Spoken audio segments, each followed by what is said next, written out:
have seen him do miracles in my life over and over again. He's gonna take those ashes and he's gonna make them beautiful.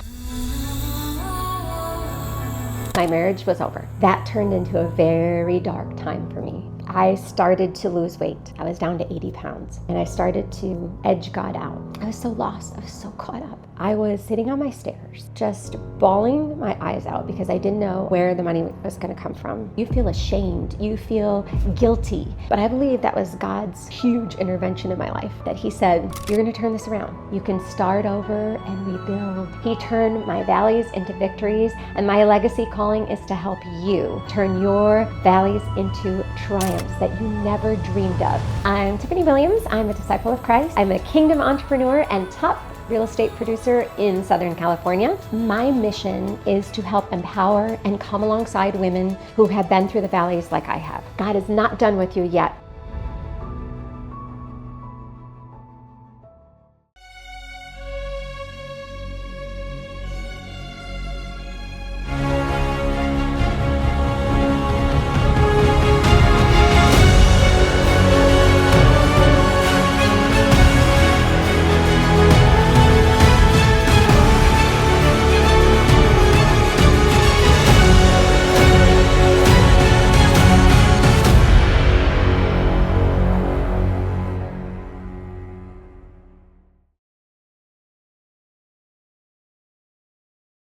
I'm Tiffany Williams for Legacy Makers Take One.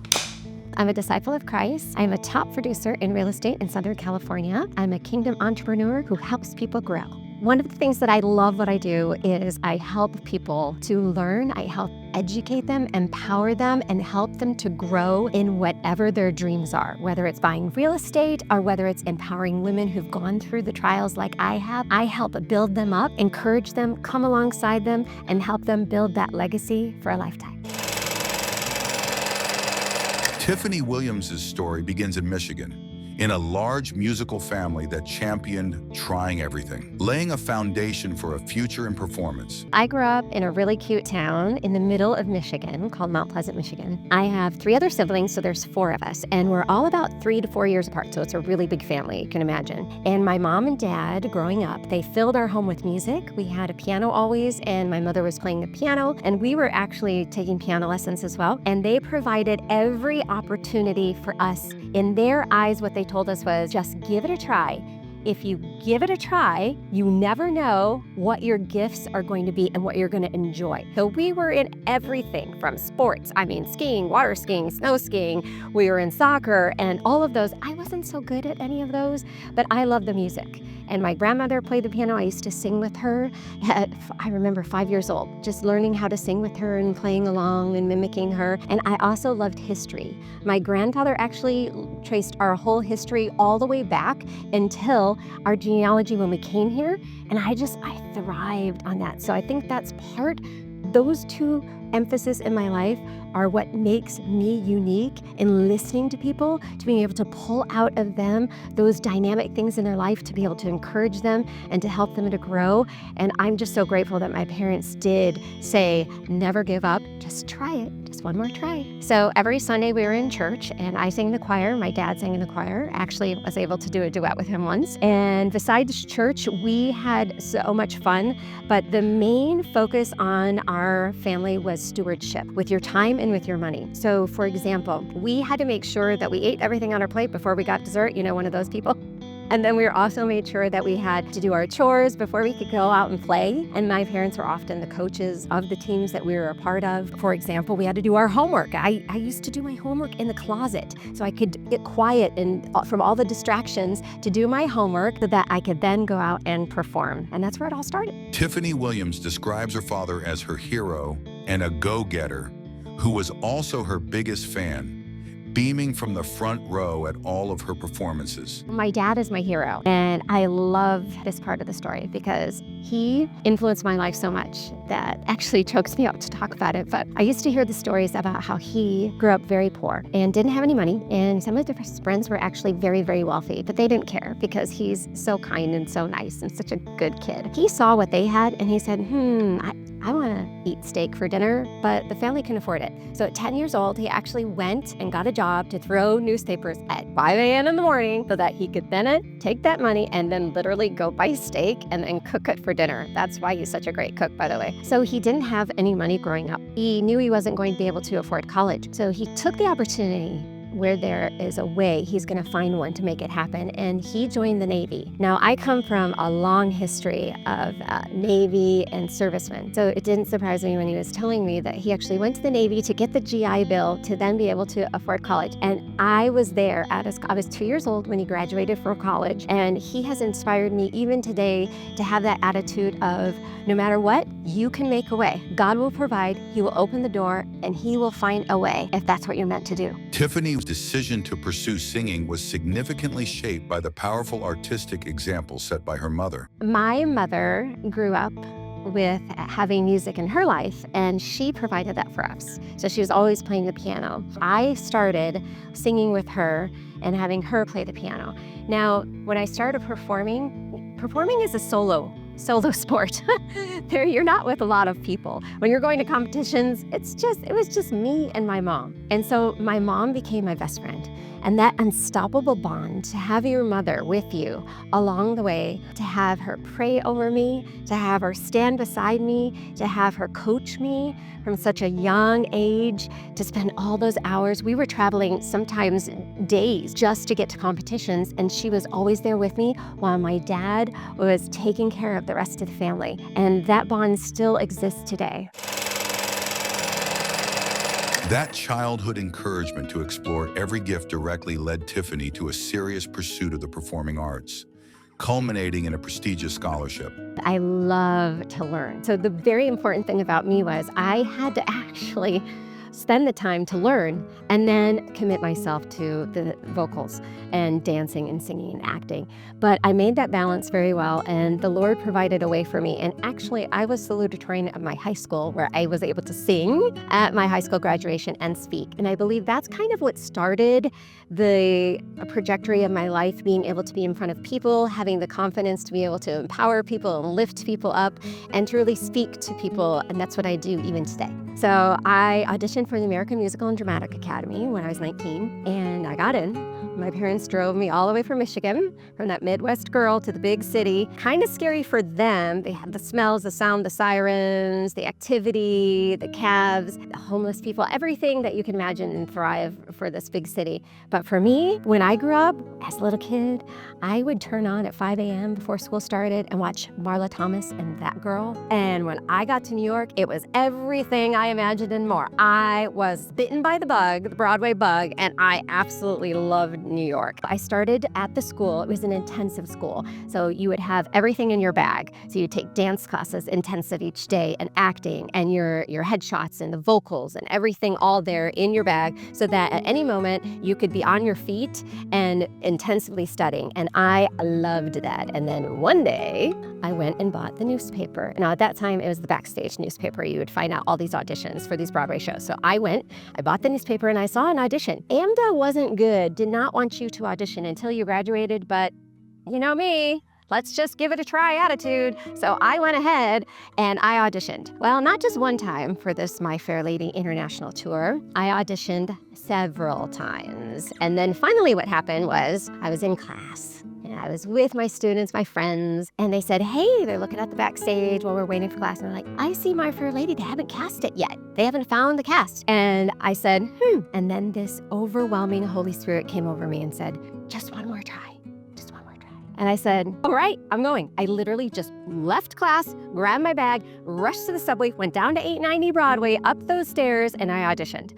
And at this time, I kept auditioning all day long, till there was about 6 or 7 of us left. I was standing in a line, and there was about 6 or 7 of us, and we're all different ages and stages. And they said, Tiffany, do you have your passport? Are you ready to go on the international tour of My Fair Lady, understudying Eliza Doolittle? And I said, yes, I am. And I went right down to get my passport.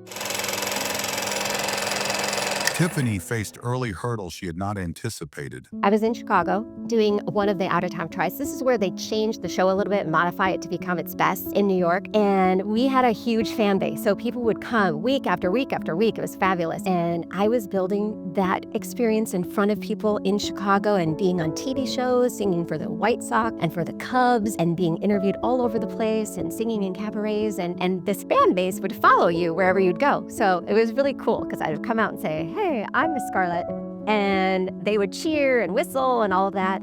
And then about 3 or 4 months, I started to lose weight. I started to love the applause.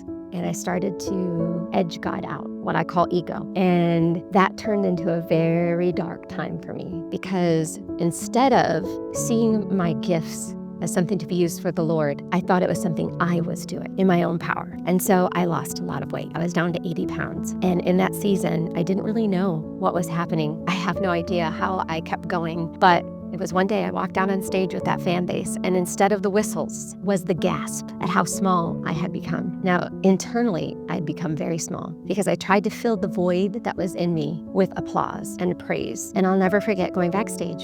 And I'm there, and my producers say, hey, Tiffany, I'm sorry, kiddo, but you're not going to be able to go to New York and play Miss Scarlett. You need to take care of yourself. And I'm so grateful that they did that because I wouldn't have known. I was so lost. I was so caught up. But I believe that was God's huge intervention in my life, that he said, no, I've got you. You're going to turn this around. You need to make sure that I am the center of your life. And if I'm the center of your life, I will provide. Tiffany realized she now had to spend the time to learn and commit.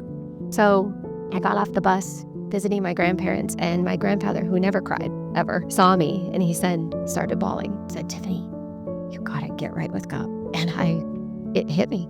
I have to do this. I have to get right. So I did. I worked really hard. And my producers, I said, please give me a second chance. I know God was giving me a second chance. Give me a second chance. I want to audition for this part in New York. It's mine. And so I did. They let me audition. I was, of course, the last. And you know me, give it one more try. I was the last to audition with other huge Broadway divas out there. And they were gorgeous. And I heard them through the door singing and dancing and everyone laughing. And then I came in and auditioned like I did just in the beginning, just being me. And they said, Tiffany, there's no one like you to play Miss Scarlett. And I was able to do that show. Now, it didn't last long, but it did give me the credit that I needed to move on and to start building that reputation. And I'm so grateful that God did that. Tiffany crushed the first challenge, but now she's ready for more. When I was a little girl, I was told that I couldn't have children. So I didn't really think about it performing. I just thought that wasn't what God has planned for me. So I didn't really think about it. But my career had taken me to the international tour, Greece Das Musical. And this was such a cool show. We actually had the Bee Gees song, Grease is the Word, to open our show. That's not normally in the show, but we had that show. And my producer at these massive stages all over the world, Istanbul, Paris, we went all over Europe. I was in 42 countries, actually. But this particular musical, I met my then husband at the time, and I was performing in the time as Marty, and I found out I was pregnant. Surprise! A God intervention. Here I find out I'm performing and I'm pregnant. And I was so elated and everyone was so encouraging. My producer was so excited. He said, I'm gonna let you perform all the way up if you want to then right before you give birth, and then you come right back and you have your job. So guess what I did? I did that. I actually was performing all the way up. I was actually Sandy, and then 6 months it suddenly popped. And then I went into playing Miss Lynch. And then after she was born, 8 days after she was born, I was back on the road and I was playing Frenchie. And it was a beautiful experience because I had so many great friends, international people speaking to her and taking care of her. And my then husband was on the road as well. It was a beautiful experience. And then God came in and intervened and said, girl number 2. And I thought, I probably should stop now. Maybe it's a good time to stop performing, having 2 kiddos on the road. And so I poured myself into motherhood and I loved it. I loved it so much. I love being beside them, just like my mother was beside me, taking them to gymnastics, homeschooling even at one time. I just poured my life into these girls, and I'm just so grateful that God gave me that miraculous gift of being a mom. So part of the time that I was raising the girls, I was also teaching as well. So I became a teacher, which was a natural transition for me because I come from a whole family, a line of teachers. And so my mother was a teacher, my grandmother was a teacher, my uncle was a superintendent of schools. I come from such a long line of family of teachers. It's one of my spiritual gifts is to be able to teach, to be able to reach into people, to listen to them and help bring out their talents. So I taught that at the Temecula Dance Company, but I also taught that privately. And it was a beautiful experience. I even to see the success of my students right now, and some of them, what they're doing is so incredible for me and so rewarding. What Tiffany didn't realize was what was coming next. My marriage was over, and I had to face the fact that it was over, and I was going to be raising these girls on my own. Because I had to move farther away to be able to afford to live, I lost all of my students. It was too far for them to take lessons with me. So there I was, a mom, no income, thinking, how am I going to raise these girls? How am I going to take care of them and provide for them? And I knew that God had me, and I felt His Spirit always with me. But I'll never forget, I was sitting on my stairs, just bawling my eyes out because I didn't know where the money was going to come to pay for the gas. And I was the carpool mom. I was still helping others, because that's what you do with a servant's heart. You help others. And so I didn't know where the money was going to come from. And I remember hearing everyone tell me, Tiffany, you need to save every penny and you need to plan for every penny. And I think that's great. What they didn't say is you need to tithe first. So I was working a job that was paying minimum wage. At the time, I believe that was like $12. And I got my first paycheck. It was like $100. And I had it in my hand. I was sitting there on the steps and I'm crying out to God, God, this isn't going to make it. This is barely going to make food and gas. What am I going to do? You've got me. What do I do? And I honestly felt the Holy Spirit tell me, you be faithful and I will provide. And so He did. I said, I'm going to give that $10 of that $100 check. And oh, did He provide. Literally that next moment, the phone rang and it was a job offer to teach musical theater at a Christian school for choir and musical theater for the entire school. In that moment, I saw that miracle happen. God provided for me a way. He made a way where I couldn't see, but it took my faith. That's what faith is. And I'm here to tell you today, if you look inside your heart and you see there's a void there and you're looking and searching for all other things and you don't know this Jesus that can save your life, let me tell you, He loves you so much. He loves everyone. He is love. He died for you.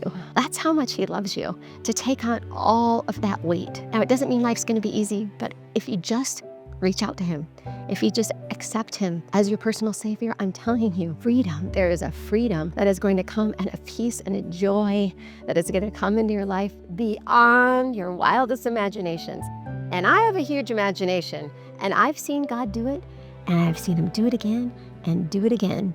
And I can't wait for Him to do it for you. Tiffany found herself in a new chapter that changed everything. This is one of my favorite parts of the story of my life, and that is God's divine interference. I say that because here I am. I had not been singing that long, not performing for that long, because I took the time out to raise the girls and be a mom, and I decided to go on the worship team to sing for my church. I found a wonderful church that we were attending, and I decided to audition. And so I made it. It's my first day, and it was a Saturday, and there was 3 services, and I was very, very nervous. But after me performing on all these stages, and I am nervous, what? But I was because it had been so long and so much time in between. And I came to the stage and we're waiting, and I'm looking for people maybe that I would know, and I don't find anybody I know. And I look and I see this gentleman. I say, hi, I'm Tiffany. How are you doing? And he says, hi, I'm Paul. Not doing so well. And I thought, what? What do you mean you're not doing so well? And he opened up right away. I mean, his personality, he wore his personality on his sleeve. And he shared that he was going through a divorce, just like me. And so we were talking, and come to find out, we both grew up in Michigan. We grew up about an hour apart. Our birthdays are 10 days apart. And also, our divorces were 10 days apart, finalized. But we had this bond right from the beginning, and we had a lot to share, and we had a lot to help each other. But the number one thing was that Christ was at the center of it all. It was his divine intervention. He had a plan, and I will tell you, even to this day, we have a picture of the day when we met. And you can see that picture behind us, our baptisms. We didn't even know where we were going on because we were so focused on each other, and that friendship built right from the beginning. And I have to tell you, to this day, we laugh and chuckle about that because we didn't even know how God could come into our lives and have such providence over our lives. And it was such a blessing. And to this day, we actually sing with each other. We were on that worship team for a while, and he taught me how to play guitar and how to grow. Even to this day, sometimes we have some moments where we just break out and sing together, and you should hear him sing. He's amazing. My husband had built Williams Realty Group and Homesite Mortgage for a while before we met. But when we met, it was, let's just say, very small scale. And at this time, it is for a higher purpose. The whole purpose of Williams Realty Group and Homesite Mortgage is to help educate people. What we saw out there was that people don't know the fundamentals of real estate mortgages, but we want to come alongside, not in it for the short term, for the quick transactional phase of it. We actually are in it for the long haul. Now, we know that takes dedication and patience and delayed gratification, but we know it's a kingdom business. So Williams Realty Group and Homesite Mortgage, giving our clients a full perspective on what it is to build the American dream and have generational wealth. That's what we're in it for. And the main thing that I can say is that is diving into people, loving people, finding out what they know, what they need to know, and telling them the truth from both financial aspects, but also from spiritual aspects for us. Because having a kingdom business and putting Christ at the center of your business means you're going to love on people, but you have a higher standard. So you need to tell the truth. You also need to educate yourselves with the ever-changing markets. I mean, it's a grind out there. Let me tell you, to do it with excellence takes constantly being ahead of the game. In this world that we live in right now, things are constantly changing. And what makes us so special and what our clients say, and they've come back to us year after year, and now we're helping their grandchildren, which is such a joy for us, is because they said, I know you're going to tell me the truth. I hear so many things out there from this person and that person and this person who says they know it all, but sometimes they're not telling the truth. So if I come to you, I know you're going to be honest. And sometimes that means you're not going to buy that home right now. You're going to take years to build that credit, build that legacy, and then buy the home. So then you can do it right for the long haul, because we're not in it, and we're not about getting you a quick home to have you crash and burn. We are in it to have that legacy impact, and that's why ours is a kingdom business. After everything she's learned, Tiffany decided to share her advice with the world. Number one, you have to have a purpose. And I love Rick Warren because he has this special phrase that says, you never know that God is all you need until God is all you have. And that was me. So my life is a testimony. And I want to encourage you that you need to have a purpose. Number two, you need to have priorities. You need to be able to set up what it is that you want out of life. And you need to dream and dream big. But you need to have a practical way of doing that. And then you need to pray in that direction. Laying out, but you have to have a plan. Write it on a vision board. I've got several tools that have helped me. Listening to it over and over again, making a movie of those dreams of your life will help reinforce and set that, and then pray in that direction. And no matter what, as Proverbs says, if you lean on the Lord with all of your heart, he will make your path straight. And doing that, he will show you which way to go and laying out the plan. And number three, never give up. Never stop going. Just one more day, one more phone call. Say yes to calling and getting in community when you feel gross and like you want to be alone and you want to have a pity party. Now, don't get me wrong. There is a time for mourning, and you should mourn, absolutely. But there's a time to wipe off those tears, chin up.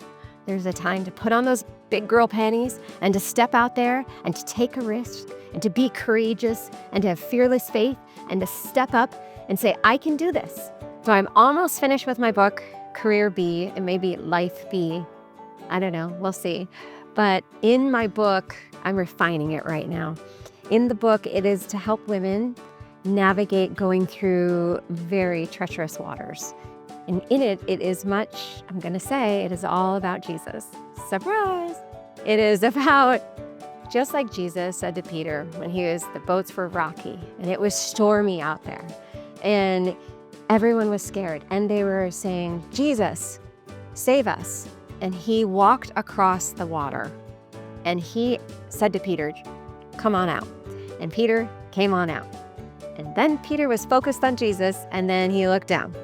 So easy to do in our day and age is to look down. Look at the circumstances around you. The world is going to tell you that you're not going to thrive, that you can't do this, that you can't make it, that you don't deserve the life of your dreams, that you're never going to be married again, that you're never going to be able to be a good mom to your kids.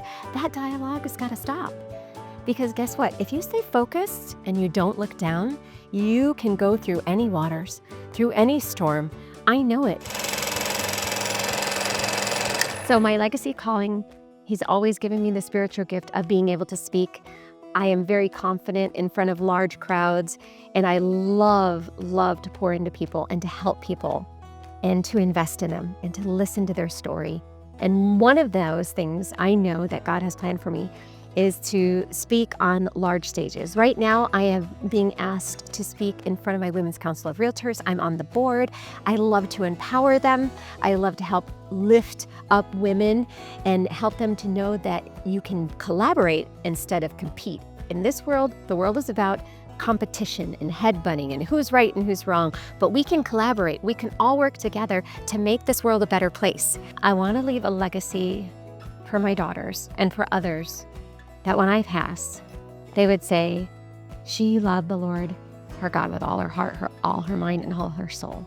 I pray that the girls would see a woman who is poured into them, who loves them like Jesus, who is strong, who rose from the depths of nothing, deep despair. Being a legacy maker means that I love the Lord with all my heart, with all my mind, with all my soul, and I get to live out that legacy every day of my life and pour into people to help make their lives better so that one day I will see you in heaven. I am Tiffany Williams, and I am a legacy maker.